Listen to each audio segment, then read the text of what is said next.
What's up everyone, OJ over here from PlayerEssence. Welcome back to another video. Today we've got some awesome information for you guys, so let's go ahead and get right into it. And we're starting off with Tales of Vesperia Definitive Edition. This week's issue of Dengeki PlayStation had an interview with Tales of Vesperia producer Yoshihito Higuchi and Tales of Vesperia Definitive Edition producer Yusuke Tomizawa. So they spoke about multiple different things when it comes to it, so let's go ahead and get into the bullet points here. So this was Tomizawa's first time working on a console Tales game.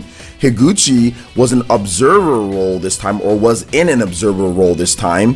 He gave some advice on the data end, but development was smooth, so he didn't need to add much.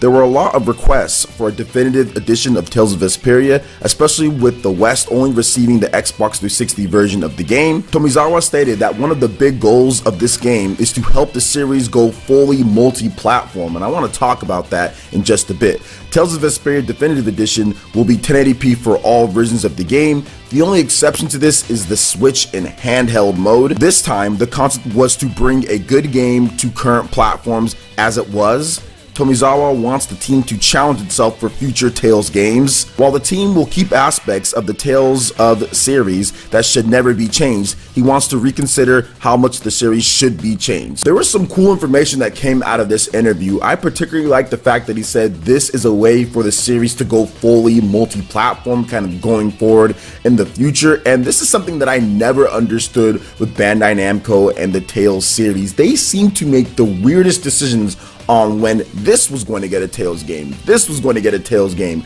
We're going to take some money for a major Tales game here from the Xbox. We're going to do something only on portable. Okay, these are only on PlayStation. They just seemed like they were so weird with how they dictated when they were going to do exclusives or not, and otherwise it was just on PlayStation, which was just always a weird thing to me. I felt that there should have been more of the games on the Xbox 360, especially because Sony wasn't paying them anything. It was just PlayStation only or PS Vita, or sometimes they had brought out like older ones on the 3DS. What was it, Tales of Abyss? It was just so scattered when they decided to do multi-platform or not, or just on a singular platform. So this is a smart idea. The guy that was in there before, Baba, he used to always want to do things on PlayStation. I know there was that little stint, there was like Tales of Symphonia, but then that ended up coming over to other systems as well. But man, it just seemed so weird and I never understood it. So I really like the fact with this Tales game, because there's been Tales games on all different platforms. There's been exclusive Tales games on like the Wii, the PSP, PS Vita, all sorts of stuff, or at least I know there was like Tales of Hearts or something like that. So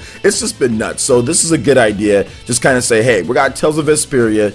You can play it on any platform, right? Because it's coming to pretty much everything: PC, PS4, Xbox One, and also Switch. And going forward, this is what we're going to do. And I think that's really going to maximize things, because the way that they did it before, I don't think that's the best way to get Tales like super popular or anything like that, or more popular going forward, especially looking at the sales numbers for Vesperia and some of the other games out there. It's not like those ones like Lit the World on Fire being exclusives or only on PC and PlayStation 4. So I think this is the way to do it, and this could be one of the best selling Tales games out there, especially considering kind of like the atmosphere that it's launching in. It's coming out early January. There's a lot of great improvements, and a lot of people didn't get a chance to play Tales of Vesperia just because of the original way it was released and kind of what they've done. And there's new content added in as well. So what do you guys think about Tales of Vesperia Definitive Edition and what they had to say here about trying to make the series go full multi-platform? Let me know your thoughts in the comment section below. All right, and moving on to the next topic here. Nintendo has revealed the best-selling, or more like the most downloaded North American Switch eShop games of 2018,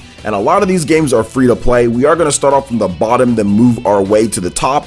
So at number 26 was Golf Story, 25 was Shovel Knight, 24 Crash Bandicoot Insane Trilogy, 23 Darkest Dungeon, 22 Okami HD, 21 Donkey Kong Country Tropical Freeze, 20 Wizard of Legend, 19 Diablo 3 Eternal Collection, 18 Kirby Star Allies, 17 Undertale, 16 Octopath Traveler, 15 Overcooked 2, 14 Dead Cells, 13 Pokemon Let's Go Pikachu, 12 Pokemon Let's Go Eevee, 11 Mario Tennis Aces, 10, so we're into the top 10 here, Celeste, number 9 Super Mario Party, 8 Hollow Knight, 7 Minecraft, 6 Arena of Valor, that's a free to play game, Number 5, Warframe, that's also a free-to-play game. Number 4, which is crazy because the game just came out, and that is Super Smash Bros. Ultimate. Number 3, Paladins. Number 2, Fallout Shelter, and number 1, Fortnite. So we do have a little bit of data that we can kind of gauge from this here, guys, and this is interesting because we do know that Super Smash Bros. Ultimate has sold over 1 million copies, because they did state, the developers behind Warframe, that 1 million people have downloaded the game in terms of Warframe, and that was a couple weeks ago they said that, or like a week or so ago. So we already know that Super Smash Bros. Ultimate has been purchased over 1 million times on the Nintendo Switch eShop just in North America alone, and that obviously includes like the download codes that come with the Super Smash Bros. Ultimate bundle and all of that. So that's just insane to see that the game has only been out for about 3 weeks, yet it's got over 1 million downloads. That's just a lot. That is a lot. And of course, Fortnite's killing it. We heard that like in 24 hours, Fortnite was downloaded 2 million times or something like that. So it was nuts. But Fallout Shelter is probably the surprising game on here, because I didn't know that many people downloaded the game, even though it was free to play. The fact that more people downloaded it than Warframe and Paladins, that's definitely interesting and pretty cool for the Fallout fans. I guess that was the good Fallout game for this year.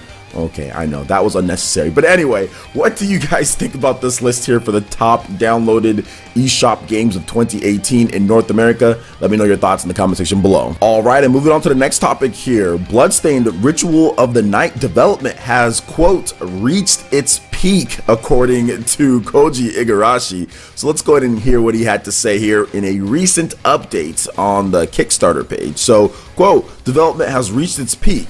We are currently checking the performance of Bloodstained on each platform. Overall, we are done with enemy placement and entering the adjustment phase, but there are still many progression blocking bugs that must be taken care of. WayForward have already helped us improve the game in a number of ways, including creating incredible assets and lighting placements that we're looking forward to. So there you go, guys. Bloodstained Ritual of the Night continuing its forever long development. This game, man, I remember buying this game back, I think it was like 2013 or 2014 that I pledged to the Kickstarter, and the game was supposed to be out, I think, in 2015 or 2016, something like that. So we are going on 3+ years of delays for Bloodstained Ritual of the Night, and I'm hoping that it was really worth it, because this game is taking way longer than anybody thought it would take to come out. I know with these Kickstarter games, and based on what happened with Koji Igarashi, I am giving him a pass here, considering that Konami doesn't really want, or hasn't been really excited to make a new Castlevania game, which might change. I think that there might be something coming up, you never know.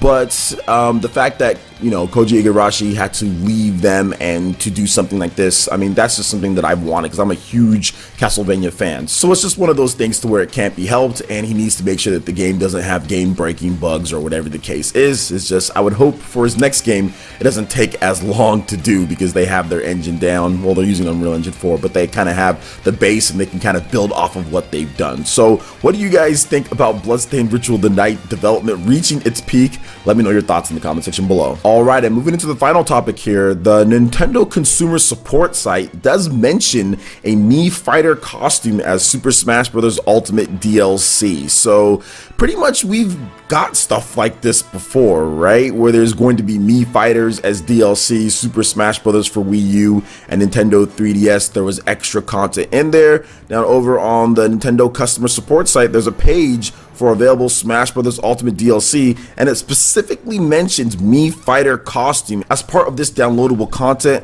It does state that one costume is included for 75 cents with the release planned for 2019. Now, I don't know if this is actually going to happen with this Mii Fighter outfit or anything like that. We do know that the Xenoblade Chronicles 2 Rex outfit's already in there for Fighters Pass people, so maybe that's what this ends up being, but we just have to wait and see.